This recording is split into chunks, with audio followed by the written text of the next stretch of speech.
ఈ నెల 30వ తేదీన నిర్వహించే ముక్కోటి ఏకాదశికి సంబంధించి ఏర్పాట్లు చేస్తున్నట్లు దుబ్బాక బాలాజీ దేవాలయ కమిటీ ప్రధాన కార్యదర్శి చింతరాజు సభ్యులు నల్ల శ్రీనివాస్ తెలిపారు. మరో తిరుపతిగా వెలసిల్లుతూ భక్తుల రద్దీతో ఎప్పుడూ అంగరంగ వైభవంగా దేవాలయంలో పూజలు జరుగుతున్నాయన్నారు. స్వామివారిని దర్శించుకోవడానికి చుట్టుపక్కల ప్రాంతాల నుండి కాకుండా వేరే రాష్ట్రాల నుండి కూడా ప్రజలు ఇక్కడికి అధిక సంఖ్యలో వస్తున్నట్లు చెప్పారు. సిద్దిపేట జిల్లా దుబ్బాక పట్టణ కేంద్రంలోని శ్రీ బాలాజీ దేవాలయంలో ముక్కోటి ఏకాదశి సంబంధించి ఏర్పాట్లు ప్రారంభమయ్యాయి.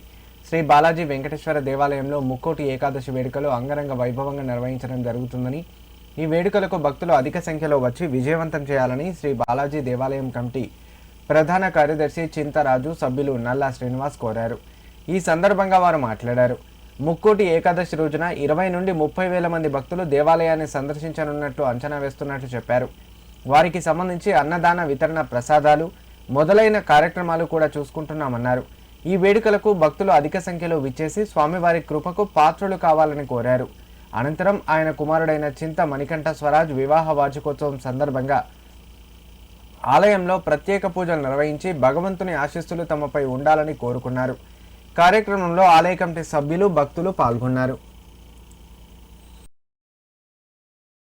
కోటి జన్మాల ఫలితం ఆ కలియుగ వెంకటేశ్వర స్వామి దైవం అనుగ్రహం ముక్కోటి ఏకాదశి సందర్భంగా తేదీ 30/12/2025 రోజున మంగళవారం రోజున ఉదయం 5 గంటల నుండి రాత్రి 11 గంటల వరకు స్వామివారి దగ్గర మీరు ఆశీస్సులు పొందొచ్చు.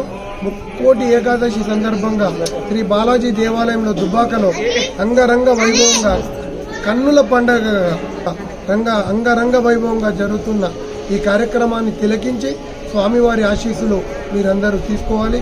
సుమారు 25,000 నుండి 30,000 మంది భక్తులు వస్తారనే అంచనాలకు తగ్గట్టుగా మంచినీరు కానీ వాళ్లకు వచ్చిన భక్తులందరికీ తీర్థ ప్రసాదాలను అందరికీ అందుబాటులో ఉంచే విధంగా ఏర్పాటు చేయడం జరిగింది. అదేవిధంగా ఇక్కడ దేవాలయం పక్షాన పులిహోర కానీ, లడ్డు కానీ అందరి భక్తులకు ఇవ్వడం జరుగుతుంది.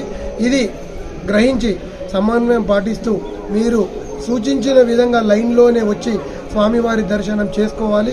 మీరు ఇంత పెద్ద జనం వస్తారు కాబట్టి మీరు దీనికి సహకరించాలని మా ఆలయ కమిటీ పక్షాన కోరడం జరుగుతుంది. వెలిసినటువంటి శ్రీ వెంకటేశ్వర స్వామి ఆలయం నందు 30వ తారీఖు మంగళవారము ముక్కోటి సందర్భంగా చాలా ఏర్పాటు చేస్తున్నాము. తప్పనిసరిగా మీరందరూ వచ్చి దర్శనం చేసుకుని జన్మ ధన్యం చేసుకోగలని కోరుతున్నాము. ఏర్పాట్లకు ఏమి ఇబ్బంది కలగకుండా, వచ్చిన జనంకు ఇబ్బంది కలగకుండా చాలా ఏర్పాట్లు చేస్తున్నాము. తప్పనిసరిగా దర్శనం చేసుకోగలరు.